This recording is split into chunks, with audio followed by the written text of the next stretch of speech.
एक पुरानी हवेली थी जिसे लोग भूतिया हवेली कहते थे। कोई डरावनी कहानी, भूतिया हवेली का रहस्य। गांव के किनारे एक पुरानी हवेली थी जिसे लोग भूतिया हवेली कहते थे। कोई भी वहां जाने की हिम्मत नहीं करता था, क्योंकि कहा जाता था कि वहां रात में अजीब अजीब आवाजें आती हैं।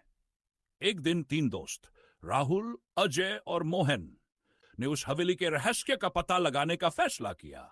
वे रात के समय टॉर्च और लाठी लेकर हवेली पहुंचे। हवेली का गेट जंग लगा हुआ था और जोर से चीखता हुआ खुला। अंदर का माहौल भयानक था। दीवारों पर जाले, टूटी हुई खिड़कियां और हवा में सड़न की गंध फैली हुई थी। जब वे अंदर गए तो अचानक दरवाजा जोर से बंद हो गया। तीनों डर गए, लेकिन उन्होंने साहस बनाए रखा। हवेली के अंदर घुसते ही उन्हें एक कमरे से हंसने की आवाज सुनाई दी। जैसे ही उन्होंने उस कमरे का दरवाजा खोला, वहां कुछ नहीं था, केवल एक पुरानी कुर्सी हिल रही थी।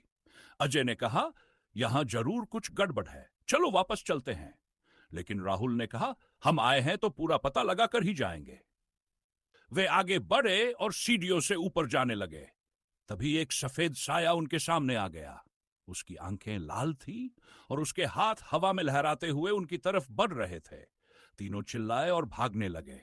नीचे उतरते ही उन्होंने देखा कि दरवाजा अपने आप बंद हो चुका था।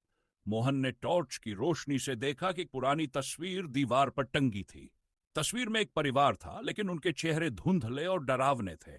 अचानक तस्वीर में से किसी ने धीमी आवाज में कहा, तुम्हें यहां नहीं आना चाहिए था।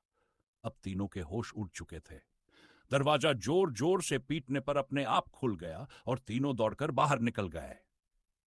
अगले दिन उन्होंने गांव के बुजुर्गों से उस हवेली के बारे में पूछा। बुजुर्गों ने बताया कि वह हवेली एक जमाने में एक अमीर परिवार की थी, लेकिन एक रात आग लगने से पूरा परिवार जलकर मर गया। तब से उनकी आत्माएं वहां भटकती हैं।